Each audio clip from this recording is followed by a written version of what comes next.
आपके लिए एक एनसीईआरटी की सीरीज लेकर के आया हूँ जिसका नाम मैंने रखा है एनसीईआरटी लर्नर सीरीज। इसमें हम एनसीईआरटी को लाइन बाय लाइन पढ़ेंगे और जो इम्पोर्टेंट चीज़ है उसको एक्सप्लेन करेंगे और अच्छे से समझने की कोशिश करेंगे ताकि आप एनसीईआरटी का कोई लाइन आपसे छूट न जाए। हम अगर संक्षिप्त में बात करें कि हम इस सीरीज में क्या करने वाले हैं तो आप ये देख सकते हो कि हम इसमें 6 to 10th कितने 6 to 10th क्लास के आपको एनसीईआरटी लाइन बाय लाइन यहाँ पे आपको रीड कराए जाएंगे और इसमें जो इम्पोर्टेंट चीज़ है वो आपको एक्सप्लेन भी कराए जाएंगे। क्या? साइंस और सोशल साइंस के, विज्ञान और सामाजिक विज्ञान के। अगर हम बात करते हैं साइंस में क्या क्या आ रहा है तो साइंस में आपके फिजिक्स, केमिस्ट्री, बायोलॉजी और सोशल साइंस में आप क्या आ रहे हैं history, geography, economics and polity. ये चीज़ों को हम यहाँ पे इसके एनसीईआरटी को एक्सप्लेन करेंगे, वन बाय वन चीज़ों को देखते हैं। चलिए इस सीरीज को हम 6th क्लास से स्टार्ट करते हैं। आज का हमारा पहला टॉपिक है भोजन के घटक, जिसको हम क्या बोलते हैं? Component of food. इस चैप्टर के एनसीईआरटी को पढ़ने से पहले थोड़ा इस चैप्टर को ओवरव्यू को हम समझ लेते हैं। अगर ओवरव्यू को आप समझ लोगे तो आपको ये चैप्टर समझने में थोड़ा आसानी होगा। ओवरव्यू कहने का मतलब ये है कि हम इन चैप्टर में क्या क्या पढ़ने वाले हैं, किन चीज़ों पे फोकस करने वाले हैं। अगर ये चीज़ आपके सामने रख दूँ तो आप इजीली वे में इन चीज़ों को समझ पाओगे। तो चलिए हम बात करते हैं। पहला जो कंपोनेंट ऑफ फूड है वो है आपका कार्बोहाइड्रेट। इसके बारे में आपको जानकारी होनी चाहिए। दूसरी जो चीज़ है वो है आपका वसा। तीसरी चीज़ जो है वो है आपका प्रोटीन। चौथी चीज़ जो है वो है आपका विटामिन। और पांचवी चीज़ है आपका खनिज और लवण। और छठी चीज़ है आपका रुक्षांश, जिसको हम इंग्लिश में बोलते हैं रफेजेस। क्या? रफेजेस, ठीक है। और सातवां है आपका जल। ये 7 चीज़ें अगर आपको आती है तो ये चैप्टर पे आपका कमांड आ जाएगा और इससे क्वेश्चन भी आए हैं। ये 7 चीज़ें जो है जो मैंने आपको लिखा है यहाँ पे, 7 चीज़ें ये आना बहुत ज़रूरी है। पहला कार्बोहाइड्रेट, दूसरा वसा, तीसरा प्रोटीन, चौथा विटामिन, पांचवा खनिज और लवण, छठा रुक्षांश और सातवां जल। बोलो एक बार, इसको याद करो यहीं पे। इन चीज़ों को बोलो आप एक बार बोलोगे आपको याद हो जाएगा। हम ये 7 चीज़ों के बारे में यहाँ बात करने वाले हैं। कौन कौन 7 चीज़ों के बारे में? कार्बोहाइड्रेट, वसा, प्रोटीन, विटामिन, खनिज और लवण, रुक्षांश और जल। बोलो एक बार, ये 7 चीज़ों को बोलो एक बार। देखो, क्लास करने का मतलब ये है कि आपको सारी चीज़ें यहीं पे याद हो जानी चाहिए, आपको दोबारा याद करने की ज़रूरत नहीं है। पहले हम क्या बोले आपको कि जो कंपोनेंट ऑफ फूड है वो 7 कंपोनेंट ऑफ फूड है जनरली जो हमारे बॉडी को ज़रूरत पड़ती है। कौन कौन सी? कार्बोहाइड्रेट, आपको वसा, प्रोटीन, विटामिन, उसके बाद आपको खनिज और लवण, रुक्षांश और जल। ये 7 चीज़ें आपके ज़बान पर होना चाहिए कि ये 7 चीज़ें जो है ये क्या है? भोजन के घटक है और कंपोनेंट ऑफ फूड है। क्या है? कंपोनेंट ऑफ फूड है। इसके बारे में वन बाय वन हम बात कर लेते हैं। पहले ये सारी चीज़ें आपको याद होनी चाहिए, आपके ज़बान पर होनी चाहिए। कौन कौन सी? पहला कार्बोहाइड्रेट, दूसरा वसा, तीसरा प्रोटीन, चौथा विटामिन, पांचवा खनिज और लवण, छठा आपका हो गया रुक्षांश और सातवां हो गया आपका जल। ये सातों चीज़ें एक बार आप फिर से बोलो और इनको याद कर लो, फिर दोबारा इसको याद करने की ज़रूरत नहीं है, आप बेहतर तरीके से इनको समझ पाओगे। वन बाय वन हम इसको थोड़ा सा एक्सप्लेन कर देते हैं, बहुत ज़्यादा नहीं, हल्का हल्का एक दो लाइन इसके बारे में हम जान लेते हैं, फिर इसके बारे में हम अच्छे से एनसीईआरटी को देख करके भी एक्सप्लेन करेंगे, फिर बात करेंगे, ठीक है। कार्बोहाइड्रेट और आपको वसा के बारे में हम यहाँ बात करने की कोशिश की है। इन दोनों फूड को जो ना हम एनर्जी देने वाला भोजन कहते हैं। इसको क्या बोलते हैं? इसको एनर्जी देने वाला भोजन, एनर्जी गिविंग फूड। क्या बोलते हैं इसको? Energy giving food. थोड़ा बॉडी की फिजियोलॉजी को समझना। हम जो भी खाना खाते हैं तो हमारा बॉडी सबसे पहले जो है ना कार्बोहाइड्रेट का इस्तेमाल करता है, उसके बाद हमारा बॉडी वसा का इस्तेमाल करता है। थोड़ा ध्यान से सुनना, पहले किसका यूज करता है? कार्बोहाइड्रेट का। अगर कार्बोहाइड्रेट अवेलेबल रहेगा तो कार्बोहाइड्रेट का ही हमारा बॉडी इस्तेमाल करेगा, आपको वसा का इस्तेमाल नहीं करेगा। क्वेश्चन पूछता है कि मुख्यतः ऊर्जा देने वाला भोजन कौन सा है? मुख्यतः ऊर्जा देने वाला भोजन कौन सा है? तो वो कार्बोहाइड्रेट आंसर जाता है। आपको एनसीईआरटी में ये चीज़ मैं आपको हम दिखा सकते हैं, थोड़ा गौर से मेरी बात को सुनना। अगर क्वेश्चन ये पूछता है कि ऊर्जा देने वाला फूड कौन सा है, ऊर्जा देने वाला फूड कौन सा है, तो आपका आंसर दोनों जाएगा। कौन कौन सा? कार्बोहाइड्रेट और वसा। अगर क्वेश्चन ये पूछता है कि मुख्यतः हमारे बॉडी को ऊर्जा कौन देता है, तो वो जाएगा कार्बोहाइड्रेट। कहने का मतलब ये है कि अगर आप इसको समझने की कोशिश करोगे, मेरा कहने का मतलब ये है, इसके पीछे का रीज़न ये है कि अगर आप कुछ भी खाना पीना खाते हो तो सबसे पहले हमारा बॉडी जो है ना कार्बोहाइड्रेट का इस्तेमाल करता है। किसका इस्तेमाल करता है? कार्बोहाइड्रेट का। जब कार्बोहाइड्रेट खत्म हो जाता है उसके बाद हमारा बॉडी जो है किसका इस्तेमाल करता है? उसके बाद वसा का इस्तेमाल करता है। तो हम क्या करते हैं, दिन में 3 बार खाना खाते हैं। तो हमारे बॉडी में क्या होता है कि जनरली जो है ना हमारा जो मोस्ट ऑफ द एनर्जी हमारे बॉडी को मिलती है वो कार्बोहाइड्रेट से मिलती है। बहुत कम जो है हमारा बॉडी किसका इस्तेमाल करता है? हमारा बॉडी वसा का इस्तेमाल करता है।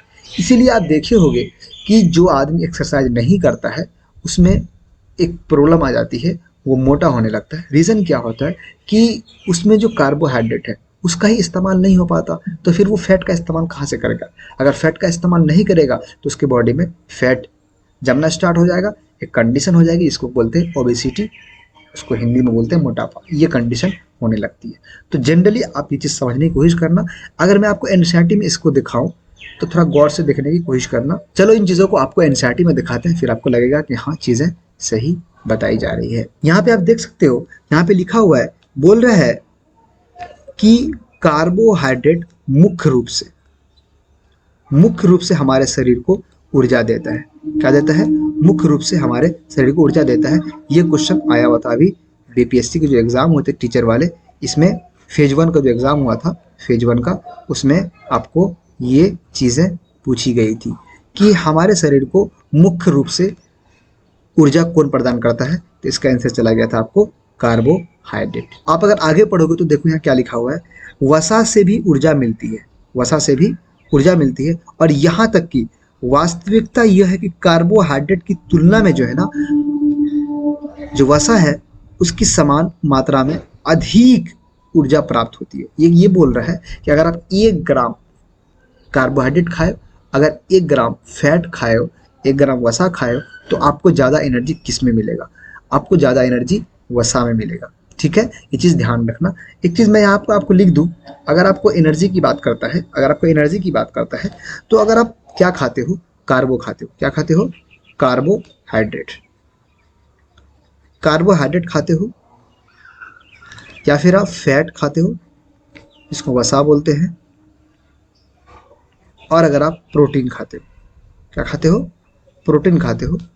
अगर आप 1 ग्राम कार्बोहाइड्रेट खाओगे ना तो आपको कितना एनर्जी मिलेगा? ये मिलेगा आपको 4.1 किलो कैलोरी पर ग्राम। मतलब 1 ग्राम अगर खाओगे तो आपको 4.1 किलो कैलोरी एनर्जी मिलेगी। ठीक है, अगर हम 1 ग्राम क्या खाते हैं? फैट खाते हैं, तो हमको मिलता है लगभग 9.3 किलो कैलोरी पर ग्राम।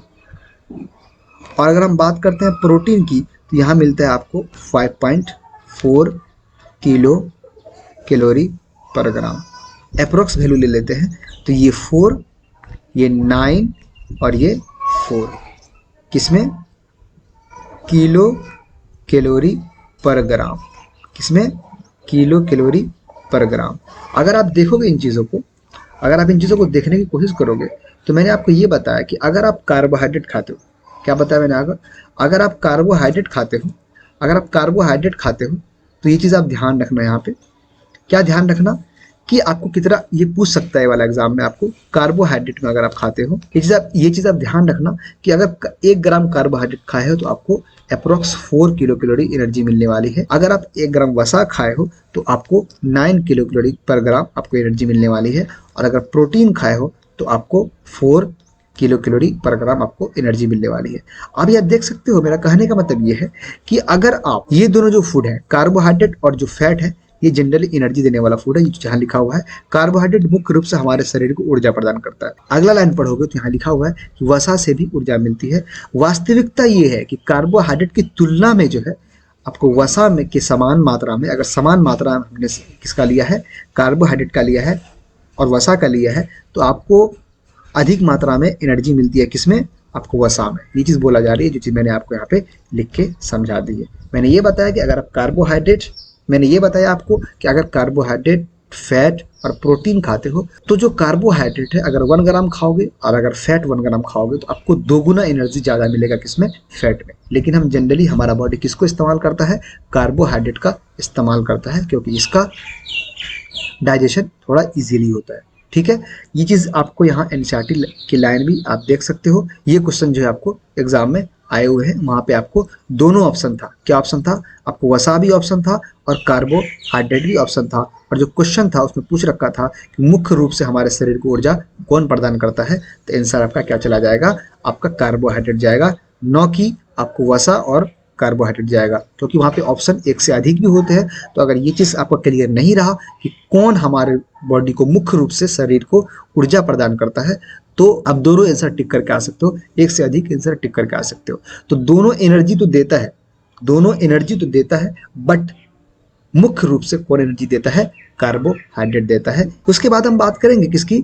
हम प्रोटीन की बात करेंगे। जो प्रोटीन का काम क्या है? प्रोटीन जो है ना, वृद्धि तथा स्वस्थ रहने के लिए, ठीक है, इसका काम क्या है? हमारे बॉडी को ग्रोथ के लिए, जो हमारे बॉडी में ग्रोथ हो रही है उसके लिए रिस्पॉन्सिबल कौन है? हमारा हाइट बढ़ रहा है, हमारा बॉडी बन रहा है। तो ये जो बॉडी बन रहा है, आपका जो हाइट बढ़ रहा है, जो आपकी बॉडी में ओवरऑल ग्रोथ हो रहा है, वो प्रोटीन खाने की वजह से हो रहा है, ठीक है। इसलिए हम प्रोटीन को क्या बोलते हैं? शरीर वर्धक भोजन। ये स्टेटमेंट याद रखना, ये स्टेटमेंट पूछे जाते हैं क्या, कि शरीर वर्धक भोजन कौन सा है, तो आपको आंसर जाएगा प्रोटीन, ठीक है। इसको हम बोलते हैं body building foods, body building foods इसको बोलते हैं प्रोटीन को। सिंपल आपको क्वेश्चन ये पूछेगा, ऊर्जा देने वाला भोजन कौन सा है, तो कार्बोहाइड्रेट और आपको जाएगा वसा। अगर आपको शरीर वर्धक भोजन पूछता है तो क्या आंसर जाएगा आपका? प्रोटीन जाएगा। और मुख्यतः, अगर मुख्यतः पूछ दिया, मुख्य रूप से, किससे? मुख्य रूप से एनर्जी कौन देता है, तो वो आपका क्या जाएगा? मुख्य रूप से एनर्जी क्या जाएगा आपका?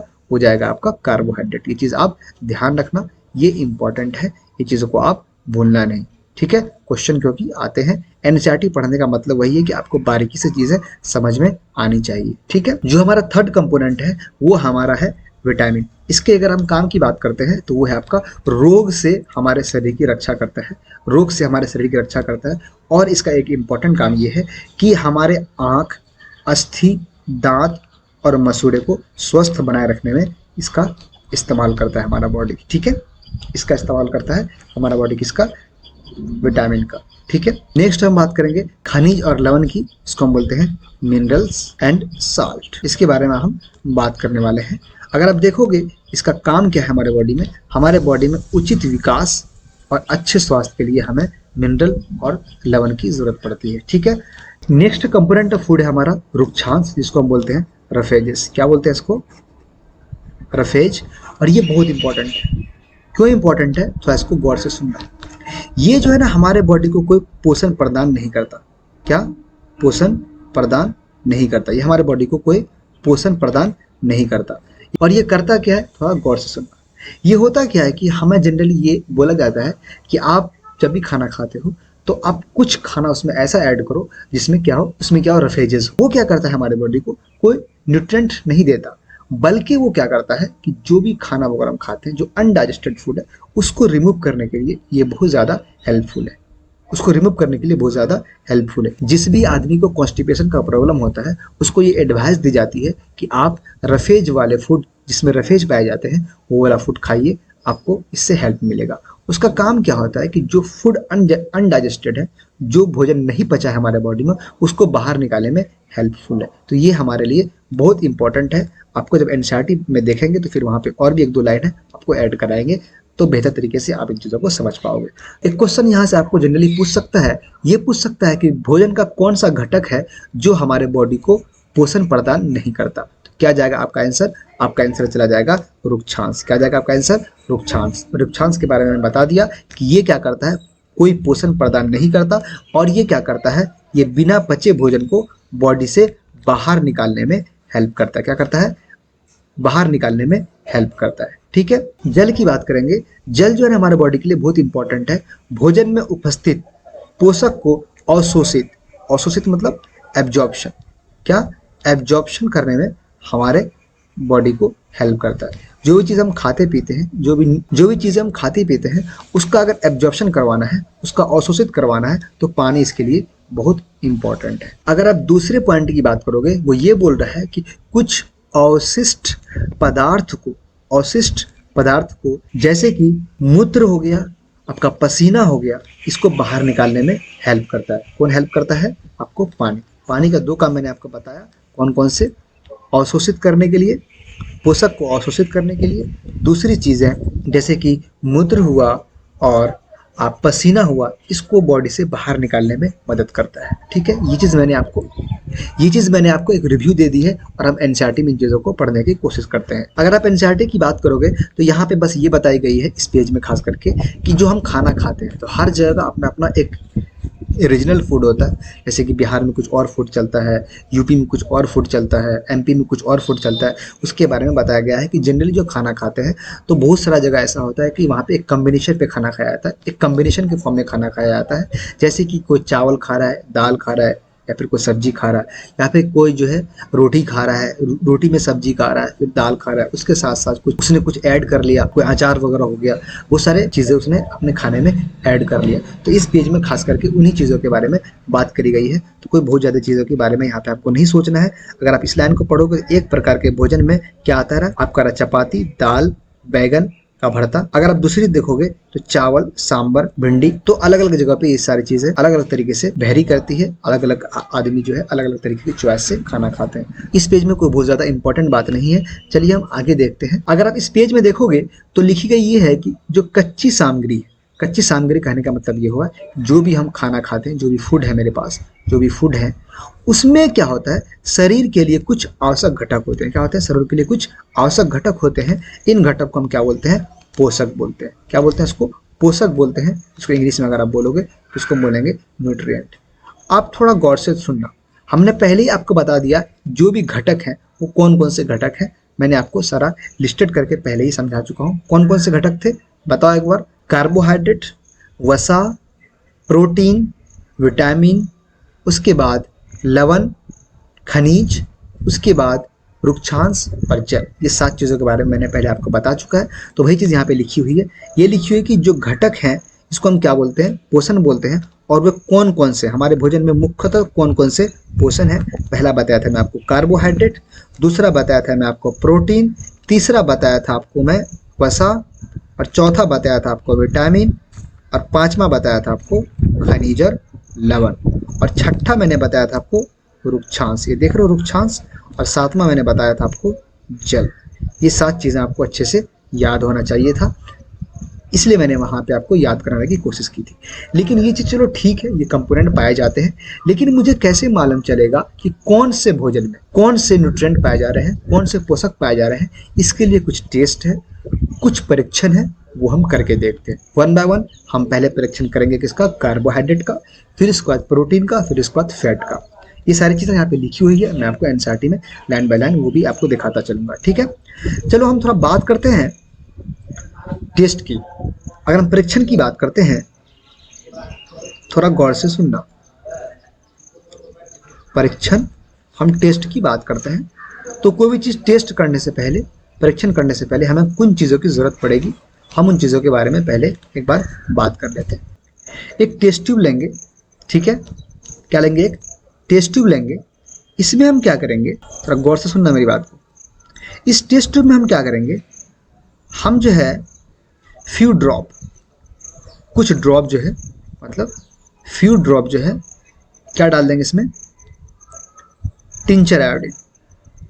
क्या, टिंचर आयोडीन,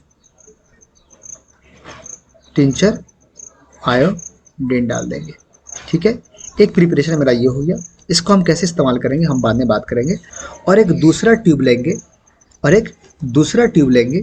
इसमें हम क्या करेंगे, थोड़ा गौर से सुनना, बस थोड़ा टाइम दो, सारा चीज़ मैं समझा दूंगा आपको। ठीक है, इसमें क्या करेंगे हम 100 ml इसमें हम पानी ऐड कर देंगे। क्या कर देंगे, 100 ml इसमें हम पानी ऐड कर देंगे। और इसमें क्या करेंगे हम, इसमें हम क्या करेंगे ना, इसमें जो है कॉपर सल्फेट, CuSO4, तो क्या बोलते हैं हम लोग, कॉपर सल्फेट।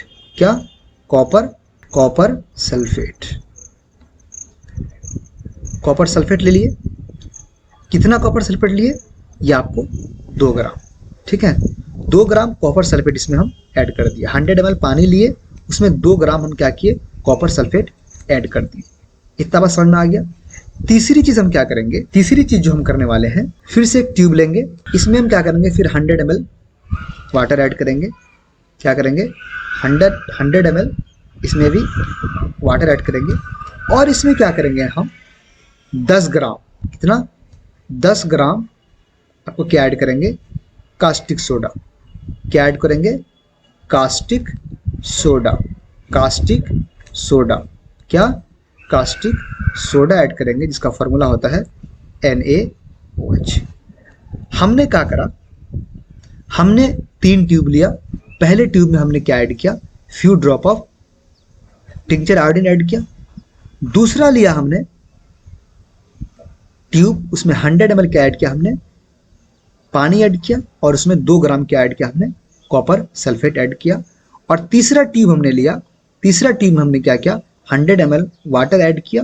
उसके बाद इसमें 10 ग्राम क्या ऐड किया हमने, 10 ग्राम क्या ऐड किया इसमें हमने, इसमें हम 10 ग्राम क्या ऐड किए, आपको कास्टिक सोडा, और यहाँ पे हम 2 ग्राम ऐड किए। 3 टेस्ट ट्यूब हमने बना लिया और तीनों टेस्ट ट्यूब का क्या क्या काम है वो आपको मैं बारी बारी समझाता हूँ। जब ये सारे प्रिपरेशन आपने कर लिया, अब 1 बाय 1 हम इसका परीक्षण करेंगे, 1 बाय 1 हम इसका टेस्ट करेंगे। पहले हम टेस्ट करते हैं किसका, मंड। अब ये मंड क्या है, ये जो कार्बोहाइड्रेट की बात कर रहे हैं हम, कार्बोहाइड्रेट का जो है ना फॉर्म होता है, अलग अलग फॉर्म होता है। तो हमारे बॉडी में जनरली मंड और शर्करा, शर्करा और मंड के रूप में कार्बोहाइड्रेट हमारे बॉडी में पाए जाते हैं। ठीक है, अगर मंड पाया जा रहा है इसका मतलब हमारे जो फूड खा रहे हैं उसमें कार्बोहाइड्रेट है। तो हम मंड का परीक्षण करते हैं, किसका परीक्षण करते हैं, मंड का परीक्षण करते हैं। आपको मंड समझ में आ गया होगा। मंड क्या है, एक कार्बोहाइड्रेट का फॉर्म है, एक कार्बोहाइड्रेट का रूप है। क्या है, कार्बोहाइड्रेट का फॉर्म है, एक रूप है किसका, कार्बोहाइड्रेट का। चलो हम पहले किसका परीक्षण करते हैं, हम परीक्षण करते हैं मंड का परीक्षण। ठीक है, मंड का परीक्षण करने के लिए हमें क्या करना पड़ेगा, थोड़ा गौर से सुनना। हम क्या करेंगे, एक लेंगे टेस्ट ट्यूब। क्या लेंगे, एक टेस्ट ट्यूब लेंगे। इसमें हम क्या करेंगे, भोजन ले लिए।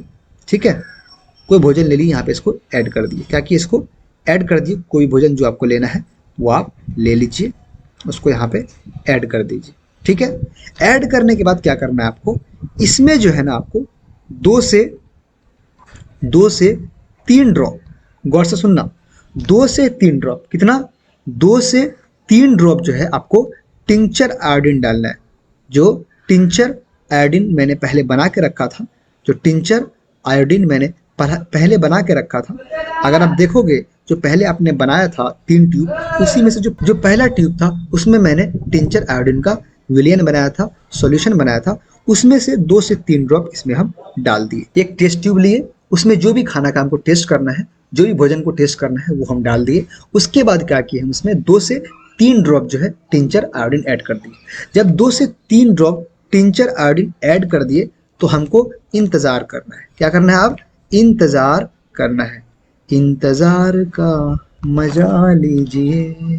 जब आप कुछ देर इंतज़ार कर लिए तो आपको देखने को क्या मिलेगा, ये जो ट्यूब था, जो ट्यूब में आपने जो मिक्स किया था किसको, भोजन को, और ये 2 से 3 ड्रॉप टिंचर आयोडीन को, ये कैसा चेंज हो जाएगा, ये ब्लू या ब्लैक कलर में चेंज हो जाएगा। अगर ये ब्लू या ब्लैक कलर में चेंज हो गया, इसका मतलब है जो भोजन का आप टेस्ट कर रहे थे इसमें आपको मंड उपस्थित है, या मंड को हम क्या बोलते हैं, स्टार्च बोलते हैं। क्या बोलते हैं, स्टार्च बोलते हैं। ये आपके भोजन में उपस्थित है। जो भोजन का आप टेस्ट कर रहे थे उसमें आपको मंड उपस्थित है। और ये स्टार्च क्या है, ये एक कार्बोहाइड्रेट है। कार्बोहाइड्रेट है ना, मैंने बताया आपको कि कार्बोहाइड्रेट के जो फॉर्म है, कौन कौन से फॉर्म है, मंड और स्टार्च। जनरली यही 2 फॉर्म हमारे बॉडी में पाए जाते हैं। और भी बहुत सारे फॉर्म होते हैं, लेकिन जो हमारे बॉडी में पाए जाते हैं वो मंड और शर्करा।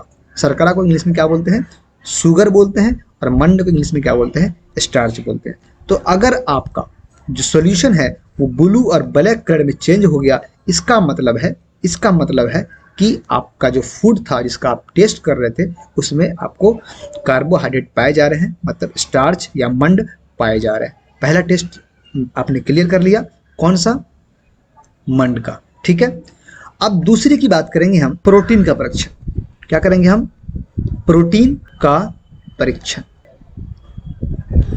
Test of protein. प्रोटीन का टेस्ट करने के लिए हमें क्या करना पड़ेगा, हमें एक टेस्ट ट्यूब लेना पड़ेगा। ठीक है, क्या लेना पड़ेगा, एक टेस्ट ट्यूब लिए।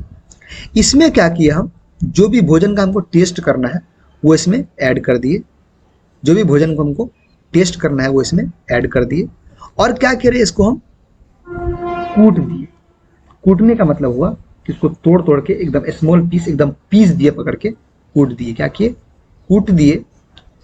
अब क्या हुआ, इसमें हम क्या करें, 10 बूंद पानी ऐड कर दिए, ताकि क्या हो जाएगा, एक पेस्ट के फॉर्म में ये तैयार हो जाएगा हमारे लिए। तो क्या किए, भोजन को ऐड किए और भोजन को क्या किया, हम पीस दिए और उसमें 10 बूंद पानी मिला दिए। थोड़ा गौर से सुन लो, सारी चीज़ें आपको याद हो जाएगी। हम किसका परीक्षण कर रहे हैं, हम प्रोटीन का परीक्षण कर रहे हैं। इसमें भोजन को ऐड करें, भोजन को ऐड करने के बाद 10 बूंद हम इसमें पानी ऐड कर दिए ताकि एक पेस्ट बन जाए। जब ये भोजन डाल दिए, उसमें 10 बूंद पानी डाल दिए तो एक पेस्ट बन गया। अब क्या करेंगे, हमने जो इससे पहले टेस्ट ट्यूब बनाए थे, 3 टेस्ट ट्यूब बनाए थे, पहला का तो हम इस्तेमाल कर लिया किसमें, कार्बोहाइड्रेट के टेस्ट में। अब जो 2 टेस्ट ट्यूब बच गए थे उसके बारे में हम बात करते हैं। जो दूसरा नंबर का टेस्ट ट्यूब था उसमें क्या था, आपको कॉपर सल्फेट। कॉपर सल्फेट का जो है ना, आपको 2 बूंद कितना, 2 बूंद जो है आपको यहाँ पे ऐड कर देना है इस फूड में। और क्या करना है, जो NaOH था जिसको हम बोले थे कास्टिक सोडा, क्या बोले थे, कास्टिक सोडा, इसका क्या लेना है, आपको 10 बूंद लेना है। कितना बूंद लेना है, इसका आपको 10 बूंद लेना है।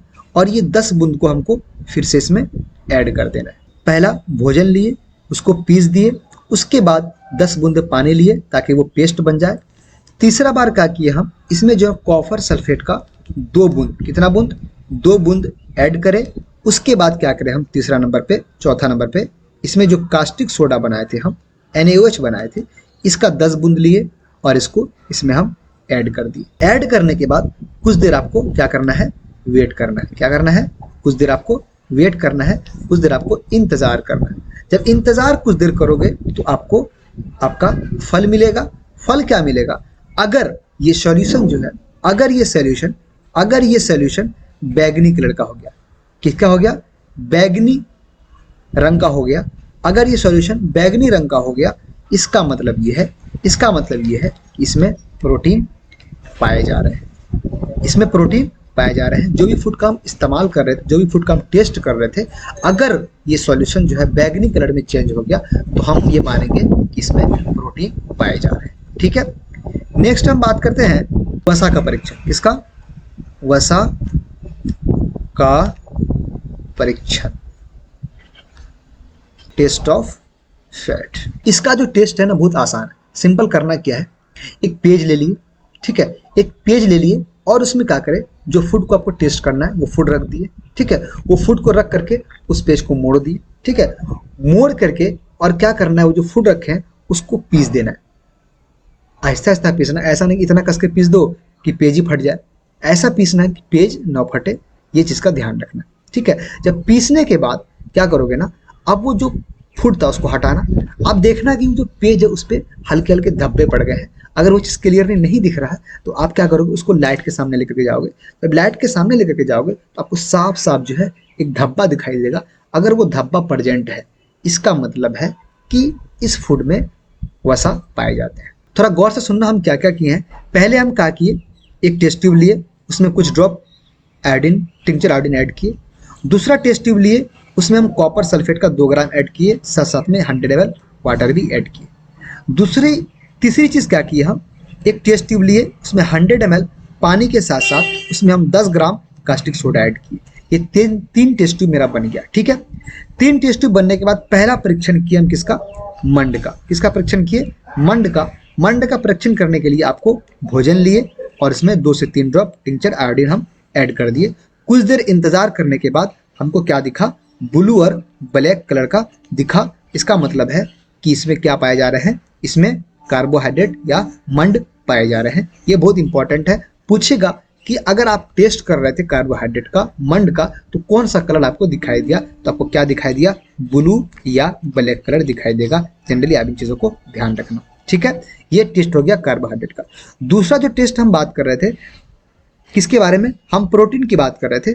प्रोटीन के टेस्ट में हम क्या किए, इसमें जो भोजन को टेस्ट करना था वो भोजन लिए टेस्ट ट्यूब में, उसके बाद उसको पीस दिए, कूट दिए और क्या किए, हम 10 बूंद पानी मिला दिए ताकि पेस्ट बन जाए और उसमें जो है हम कॉपर सल्फेट का 2 बूंद जो हमने सॉल्यूशन बनाया था वो ऐड कर दिए, और साथ साथ में 10 बूंद कास्टिक सोडा को ऐड कर दिए।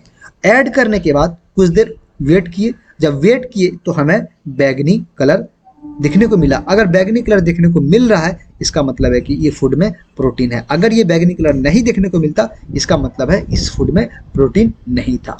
उसके बाद हम टेस्ट कर रहे थे किसका, हम वसा का टेस्ट कर रहे थे। ये सिंपल सा टेस्ट है। इसमें हम क्या करेंगे, इसमें सिंपल सा एक पेज में क्या करेंगे, हम क्या करेंगे बहुत सारे भोजन को ले लेंगे और ये उसको पीस देंगे। पीस करने के बाद क्या करोगे, जब इसको देखोगे तो आपको दिखेगा कि जो कुछ कुछ धब्बा वगैरह आपको पेज में दिखेगा। अगर कुछ धब्बा वगैरह दिखने लगा है इसका मतलब है कि इसमें जो है क्या पाए जा रहे हैं, फैट पाए जा रहे हैं, इसमें आपको वसा पाए जा रहे हैं। ये सारे टेस्ट आपको मैंने समझा दिया। चलो अब एनसीईआरटी को हम देखते हैं। इसके बारे में तो हम बात कर चुके हैं कि कौन कौन सी चीज़ पाए जा रहे हैं। उसके बाद हम देखते हैं नेक्स्ट स्लाइड पे क्या इंपॉर्टेंट है। अगर आप यहाँ पे देखोगे, यहाँ पे बातें करी जा रही है कि विभिन्न खाद्य पदार्थों की जांच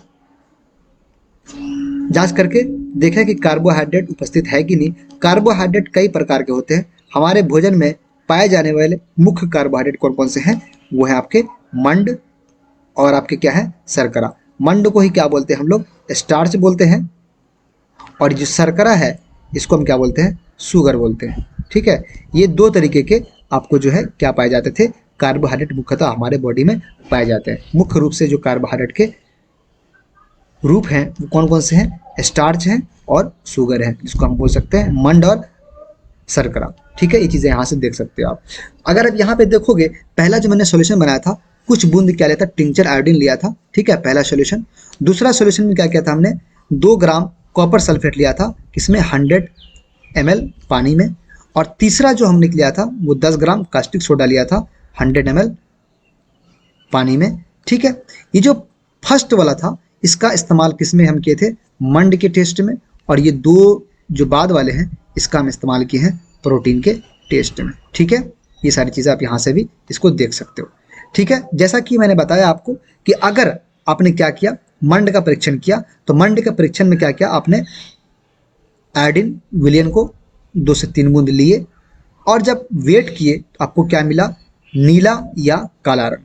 नीला या काला रंग, अगर नीला या काला रंग है तो मंड की उपस्थिति को दर्शाता है, जिसे मैंने आपको बता दिया। ये इंपॉर्टेंट है, ये आप यहाँ से भी देख सकते हो। मैंने आपको समझा दिया था वहाँ पे, वहाँ से भी आप उन चीज़ों को देख सकते हो। ठीक है, नेक्स्ट जो हम बात करेंगे, नेक्स्ट हम बात किए थे प्रोटीन के परीक्षण की। प्रोटीन के परीक्षण करने के लिए हम क्या किए थे, हम ये किए थे, एक टेस्ट ट्यूब लिए थे, है ना। एक टेस्ट ट्यूब लेकर के उसमें क्या किया, 2 बूंद कॉपर सल्फेट ऐड किया था, और 10 बूंद जो है, देखो यहाँ पे 10 बूंद क्या ऐड किया था, कास्टिक सोडा ऐड किया था। और इसको क्या, देखो यहाँ पे कास्टिक सोडा और कॉपर सल्फेट, ये दोनों को हमने मिक्स करा था। और मिक्स करने के बाद हमने ये देखा, जब कुछ दिन वेट किया तो हमको कैसा रंग दिखाई दिया, बैगनी रंग। कौन सा रंग, बैगनी रंग दिखा दिया था। और ये बैगनी रंग हमारे खाद्य पदार्थ में प्रोटीन की उपस्थिति को दर्शाता है। मैंने ये चीज़ आपको यहाँ पे समझा दिया। ठीक है, तीसरा हम बात कर रहे थे, हम वसा के परीक्षण की बात कर रहे थे। इसमें क्या करना है, मैंने आपको बताया था कि क्या लेना है, कागज़ का टुकड़ा लेना है, उसमें क्या करना है, कुछ खाद्य पदार्थ को ऐड करके उसको उसमें लपेट देना है, और लपेट करके क्या रखना है, कूट देना है। क्या करना है, कूट देना है।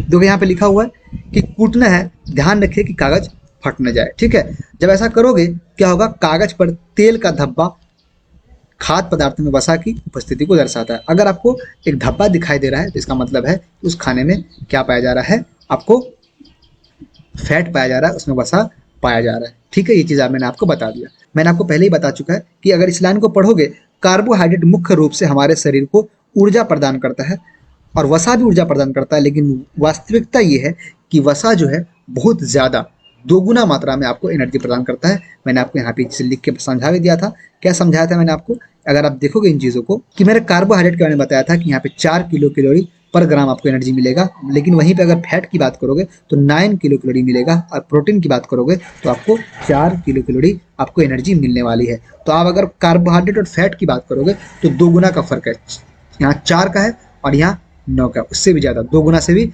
ज़्यादा का फर्क आपको दिखने को मिल रहा है। तो लेकिन अगर मुख्य रूप से पूछता है तो जनरली आपका आंसर क्या जाएगा, मैंने वो चीज़ आपको पहले भी बता के रखा है, तो आपको यहाँ पे ज़्यादा घबराने की ज़रूरत नहीं है।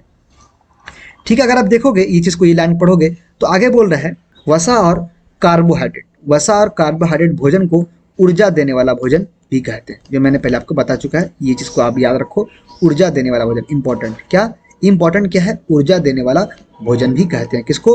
वसा और, तो क्या पे लिखा हुआ है कि वसा और कार्बोहाइड्रेट को हम ऊर्जा देने वाला भोजन भी कहते हैं। ये चीज़ यहाँ से आप देख सकते हो। अब हम इस पेज की बात करते हैं। इस पेज में देखो क्या लिखा हुआ है।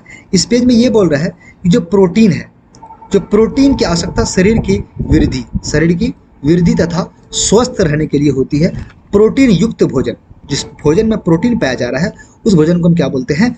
शरीर वर्धक भोजन कहते हैं। क्या बोलते हैं? शरीर वर्धक भोजन बोलते हैं। ये इंपॉर्टेंट है, ये इंपॉर्टेंट है, ठीक है, वेरी वेरी इंपॉर्टेंट। ठीक है, इन चीज़ों को याद कर सकते हो कि जो शरीर वर्धक है, जो शरीर वर्धक भोजन है वो कौन सा है हमारा? वो हमारा प्रोटीन है। अगर हम विटामिन की बात करते हैं तो विटामिन जो है रोगों से हमारी बॉडी की क्या करता है? रक्षा करता है। और साथ साथ में अगर आप देखोगे आँख, अस्थि मतलब हड्डी, दांत और आपके मसूड़े को स्वस्थ रखता है। क्या?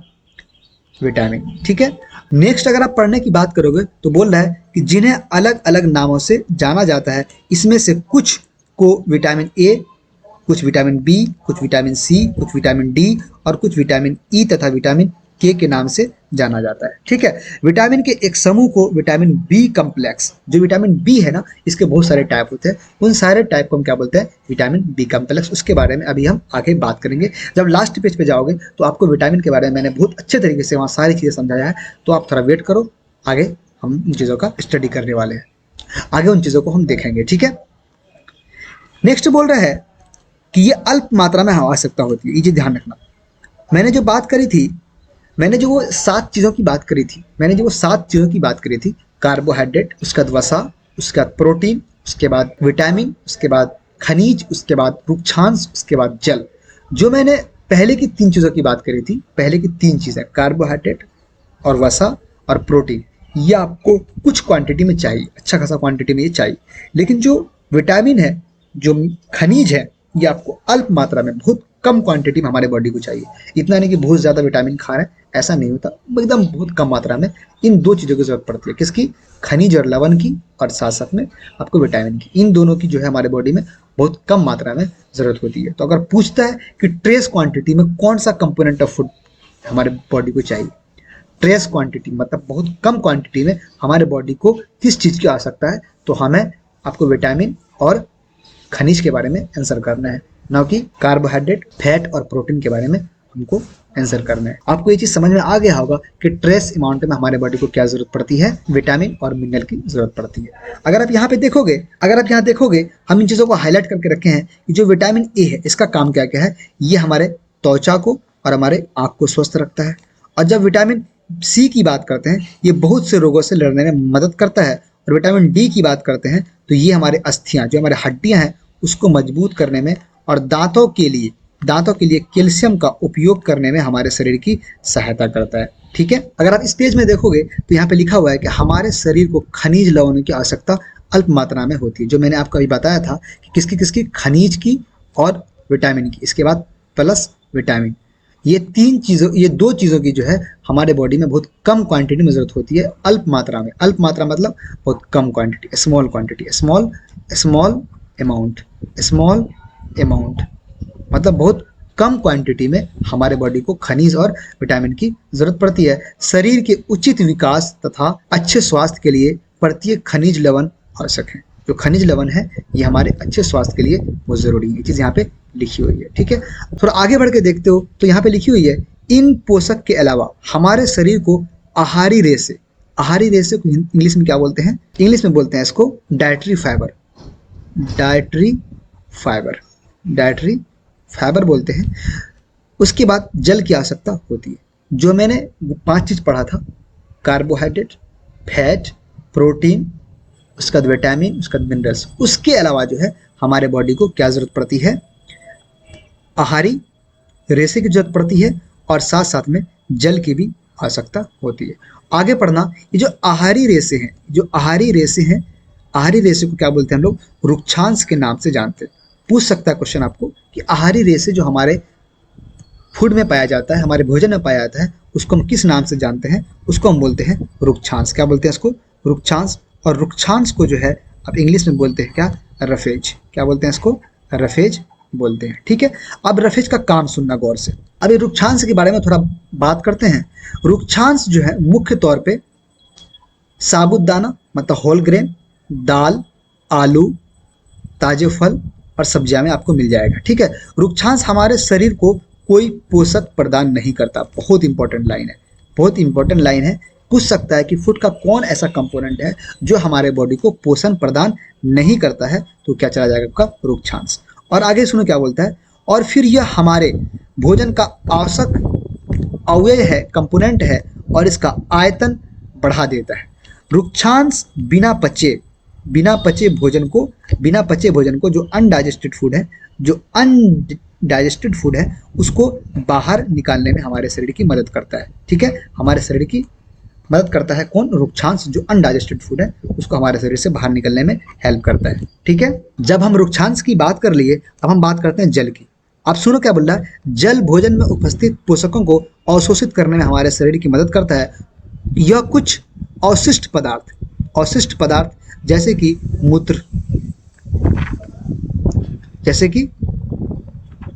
मूत्र, उसके बाद आपको पसीना को शरीर से बाहर निकलने में मदद करता है। सामान्यतः हमारे शरीर को जितने जल की आवश्यकता होती है वो हम उन वस्तुओं से प्राप्त करते हैं जिन्हें हम द्रव रूप में लेते हैं। द्रव रूप में क्या क्या लेते हो? जैसे कि जल ले लिए, दूध ले लिए, चाय ले लिए, इसके फॉर्म में हम पानी को ले लेते हैं, जल को ले लेते हैं। इसके अतिरिक्त हम जो भी भोजन पकाते हैं उसमें भी पानी का प्रयोग किया जाता है। ठीक है, तो इस तरीके से हमारे बॉडी को पानी मिल जाती है। नेक्स्ट हम बात करेंगे, इंपॉर्टेंट टॉपिक है वो क्या है? संतुलित आहार। इसको हम बोलते हैं बैलेंस्ड डाइट। क्या बोलते हैं इसको? Balanced diet. क्या बोलते हैं इसको? Balanced diet. अब बैलेंस डाइट किसको बोलते हैं? जनरली जो भी खाना वगैरह खाते हैं उसको हम बोलते हैं डाइट। क्या बोलते हैं इसको? डाइट बोलते हैं। लेकिन जो बैलेंस डाइट है उसको क्या बोलते हैं, उसके बारे में थोड़ा देखते हैं। यहाँ पे लिखा हुआ है, सामान्यतः पूरे दिन में जो भी कुछ हम खाते हैं उसे हम क्या बोलते हैं? आहार बोलते हैं, मतलब उसको डाइट बोलते हैं। लेकिन हमारे शरीर की वृद्धि और अच्छे स्वास्थ्य को बनाए रखने के लिए हमारे आहार में वे सभी पोषक तत्व उचित मात्रा में होना चाहिए जिनकी हमारे शरीर को आवश्यकता होती है। कोई भी पोषक तत्व न आवश्यकता से अधिक और न ही कम। हमारे आहार में पर्याप्त मात्रा में रुक्षांश तथा जल भी होना चाहिए। इसे हम बैलेंस डाइट बोलते हैं। कहने का मतलब ये है कि जो भी आप डाइट खाते हो, न उसमें ज़्यादा कुछ ऐसा कुछ हो, न कम हो, जितना हमारे बॉडी को ज़रूरत है उतना ही हो, साथ साथ में जल भी हो, साथ साथ में रुक्षांश भी हो। ठीक है, इन आहार को हम क्या बोलते हैं? संतुलित आहार, बैलेंस्ड डाइट बोलते हैं।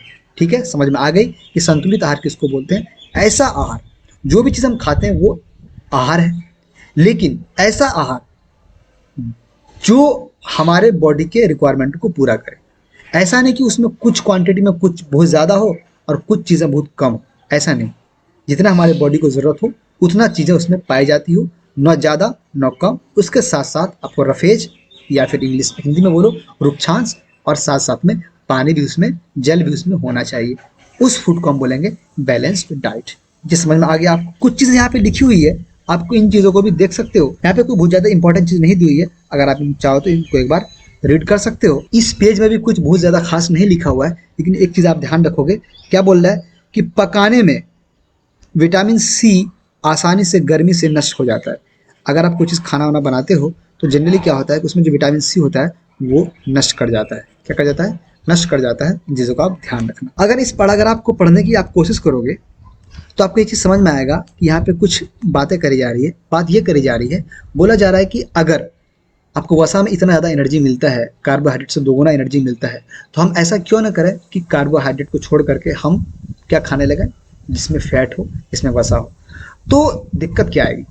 जो हमारा बॉडी है ना, ये इजीली वे में कार्बोहाइड्रेट को डाइजेस्ट कर लेता है, उससे एनर्जी ले लेता है। लेकिन ये जो है इजीली वे में फैट से एनर्जी को नहीं ले पाता, जिसकी वजह से क्या होता है कि ये जो है हमारे बॉडी में जमा होने लगता है। और जमा होने के कारण क्या होगा कि आपको ओबेसिटी या फिर मोटापा होने के चांसेस हो जाते हैं। तो वही चीज यहाँ पे लिखा हुआ है कि निसंदेह कोई शक नहीं है, इतना अधिक वसा युक्त भोजन खाना हमारे लिए बहुत हानिकारक हो सकता है। हमारे भोजन में जो वसा की मात्रा अधिक है तो मोटापा का कारण भी ये हो सकता है। ठीक है, आप इन चीज़ों को यहाँ से देख सकते हो। नेक्स्ट टॉपिक हमारा अभावजन्य रोग, इसको हम बोलते हैं डिफिशियंसी डिजीज। क्या बोलते हैं इसको? Deficiency disease. डिफिशियंसी डिजीज, ठीक है, इसके बारे में हम बात करेंगे। डिफिशियंसी डिजीज कहने का मतलब ये होता है कि अगर आप इन चीज़ों को पढ़ोगे तो यहाँ पे साफ साफ आपको समझ में आएगी। एक व्यक्ति खाने के लिए पर्याप्त भोजन पा रहा है, लेकिन कभी कभी उसके भोजन में किसी विशेष पोषक की कमी हो जाती है। कभी विशेष पोषण की कमी हो जाती है। यदि यह कमी लंबे अवधि तक रहती है तो वह व्यक्ति उसके अभाव से ग्रसित हो जाता है। एक या अधिक पोषक तत्वों का अभाव हमारे शरीर में रोग अथवा विकृतियां उत्पन्न कर सकता है। वे रोग जो लंबी समय तक पोषक के अभाव के कारण होते हैं उसे हम क्या बोलते हैं?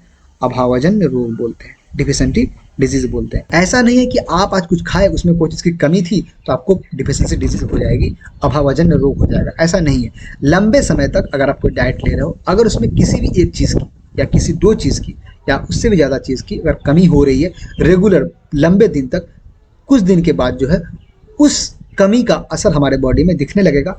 जब वो असर दिखने लगेगा तो उस कंडीशन को हम बोलेंगे डिफिशियंसी डिजीज। नीचे लिखा हुआ है, अगर आप आगे देखोगे तो यहाँ पे लिखा हुआ है कि अगर कोई व्यक्ति अपने भोजन में पर्याप्त प्रोटीन, सुनना प्रोटीन की बात कर रहा है, पर्याप्त प्रोटीन नहीं ले रहा है तो उसमें क्या होगा? उसमें कुछ रोग हो जाएंगे। कौन कौन से रोग?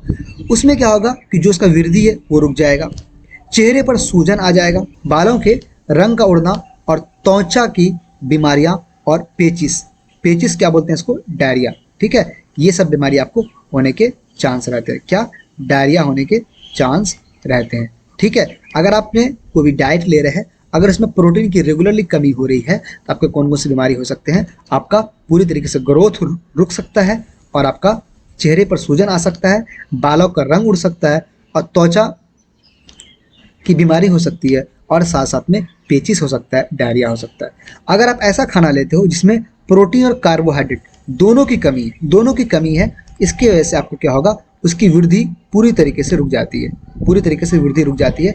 वो आदमी जो है दुबला पतला हो जाएगा, वो इतना दुर्बल हो जाएगा कि उसमें चलने की क्षमता भी नहीं रहेगी। ठीक है, आप यहाँ इंपॉर्टेंट चीज़ याद कर सकते हो कि अगर प्रोटीन वाली कोई डाइट नहीं लेते हो अगर आप, तो आपको ये सारी बीमारी होने की चांस बनते हैं। कौन कौन से? आपका वृद्धि रुक जाएगा, आपके चेहरे पर सूजन आ जाएगा और बालों का रंग उड़ने लगेगा और त्वचा की बीमारी होने लगेगी और आपको साथ साथ में पेचिस, इसको एक बोले डायरिया हो सकता है। ठीक है, इन चीज़ों को आप ध्यान रखना। नेक्स्ट पेज जो है इसके बारे में हम बात करते हैं। ये बहुत बहुत इंपॉर्टेंट है, ये आपको आना ही चाहिए। हर एग्जाम में एक बार क्वेश्चन आ ही रहे हैं। आपको बीपीएससी में अभी जो फर्स्ट फेज का एग्जाम हुआ था इससे एक क्वेश्चन आए थे।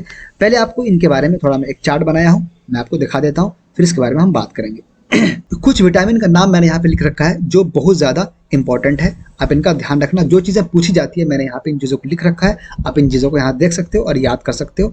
आपको पीडीएफ में मैं आपको अवेलेबल करा दूंगा, आप वहाँ से भी इन चीज़ों को देख सकते हो। पहला चीज़ क्या है? हम विटामिन ए की बात करेंगे। किसकी?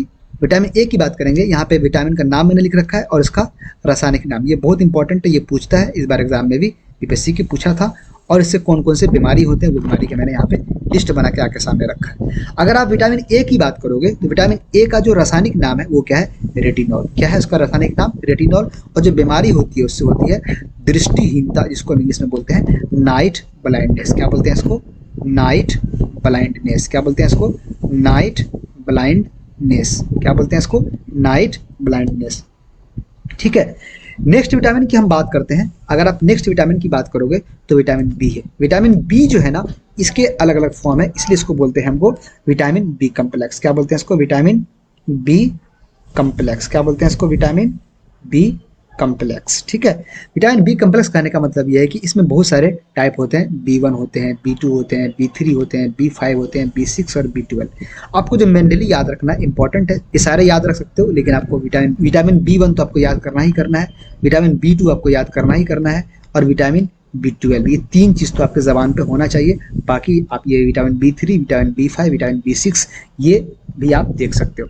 अगर आप विटामिन B1 की बात करते हैं, इसका रासायनिक नाम आपका थायमिन। क्या है रासायनिक नाम, क्या है थायमिन। उससे जो बीमारी होती है वो होती है बेरी। ये बहुत इंपॉर्टेंट है, क्वेश्चन इससे बार बार पूछे जाते हैं। दूसरा है आपका विटामिन B2, इसका रासायनिक नाम है आपको राइबोफ्लेविन, और इससे बीमारी होती है राइबोफ्लेविनोसिस।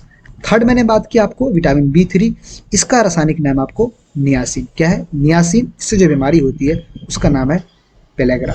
क्या पेलेग्रा। अगर हम बात करते हैं तीसरा विटामिन B5 की, तो पेंटोथेनिक अम्ल, इसमें कौन कौन सी बीमारी होंगी, आपको बाल सफेद हो जाएगा, आपका मंद बुद्धि वाली चीज़ें देखने को मिलेगी। और विटामिन B6 की बात करेंगे, इसका रासायनिक नाम आपको पायरिडॉक्सिन, और बीमारी कौन सा होगा आपको एनीमिया। और विटामिन B12 की बात करेंगे, ये बहुत इंपॉर्टेंट है, सबसे इंपॉर्टेंट है, इस बार एग्जाम में यही आया था। विटामिन B12 का रासायनिक नाम क्या है, तो इसका नाम है साइनोकोबालामिन। जो बीमारी होती है परनीसियस एनीमिया और पांडु रोग। क्या होता है पांडु रोग होता है। इससे कौन सा रोग होता है पांडु रोग होता है। इन चीज़ों को आप यहाँ से देख सकते हो, आप यहाँ से भी इसको याद कर सकते हो। हम बात करेंगे विटामिन सी की। विटामिन सी की जब हम बात करते हैं तो इसका रासायनिक नाम आपको एस्कॉर्बिक अम्ल, और बीमारी होती है एस्कर्बी और आपको मसूड़े का फूलना। एस्कर्बी रोग बहुत इंपॉर्टेंट है, इसको आप याद कर सकते हो, ज़रूरी है। और विटामिन डी की जब बात करते हैं तो इसका रासायनिक नाम आपको कैल्सीफेरॉल। क्या कैल्सीफेरॉल इंपॉर्टेंट है, और बीमारी होती है रिकेट्स और ऑस्टियोमलेसिया। रिकेट्स जनरली आपको कहाँ पे होते हैं, ये होते हैं बच्चे में, और जो ऑस्टियोमलेसिया होता है ये होता है आपको वयस्क में। हम विटामिन ई की बात करेंगे। विटामिन ई का रासायनिक नाम आपको टोकोफेरॉल। क्या टोकोफेरॉल। और इसमें क्या बीमारी आती है, जनन शक्ति कम हो जाता है। क्या होता है जनन शक्ति कम हो जाता है। और हम बात करेंगे विटामिन के की। विटामिन के को हम बोलते हैं फाइलोक्विनोन। क्या बोलते हैं इसको फाइलोक्विनोन। और अगर ये विटामिन की कमी हमारे बॉडी में हो गई तो हमारा खून नहीं जमेगा, खून का थक्का नहीं बनेगा। ये भी बहुत इंपॉर्टेंट है, बहुत इंपॉर्टेंट है। ये चीज़ आप यहाँ से इन चीज़ों को याद कर सकते हो। ठीक है, अब एनसीईआरटी देख लेते हैं।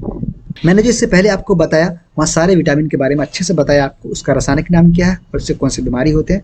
यहाँ पे जो चार्ट बना के दिया गया, कुछ विटामिन के बारे में दिया गया, vitamin A, B1, vitamin C, vitamin D और कैल्शियम जो मिनरल्स हैं इसके बारे में दिया गया। ये जो मिनरल्स हैं इसके बारे में आपको यहाँ पे दिया गया है। इन चीज़ों को आप देख सकते हो। अगर आपके आयोडीन की कमी होगी, बहुत इंपॉर्टेंट है, अगर आयोडीन की कमी है तो कौन सा बीमारी होगा, घेंगा रोग हो जाएगा। ये चीज़ आप ध्यान रखना। और आप B1 की कमी है तो बेरी, वो मैंने आपको वहाँ पे याद दिला दिया है। और विटामिन सी की कमी है तो एस्कर्वी, और विटामिन डी की कमी है तो रिकेट्स। ये पे कहाँ होगा, बच्चे में। अगर जवान में पूछता है, वयस्क में पूछता है, एडल्ट में पूछता है तो आपको कौन सा बीमारी जाएगा, ऑस्टियोमलेसिया। क्या ऑस्टियोमलेसिया। ऑस्टियोमलेसिया ये किससे होता है, ये आपको विटामिन डी की कमी से होता है। किस में होता है, ये आपको एडल्ट में होता है। कहाँ पे होता है, एडल्ट में होता है। ये चीज़ मैंने आपको पहले वहाँ पे क्लियर कर दिया है। ठीक है, ये चीज़ आपको याद होना चाहिए। ये चार्ट आप याद कर सकते हो। और साथ साथ में जो मैंने यहाँ पे आपको बताया, ये सारे विटामिन के बारे में, ये सारे विटामिन के बारे में आपको ये सारी चीज़ें याद होनी चाहिए। सारे विटामिन के रासायनिक नाम याद होने चाहिए, और साथ साथ में जो है आपको कौन से विटामिन से कौन सी बीमारी, कौन सी विटामिन की कमी से कौन सी बीमारी होती है, वो चीज़ भी आपको याद होना चाहिए। अगर आप इसी तरह पूरा एनसीईआरटी को पढ़ना चाहते हो तो इन चैनल को सब्सक्राइब करिए, अपने दोस्तों तक शेयर करिए, ताकि हमें काम करने में मज़ा आए और आपको अच्छे अच्छे कंटेंट आपको डिलीवर कर सकूं। Thank you.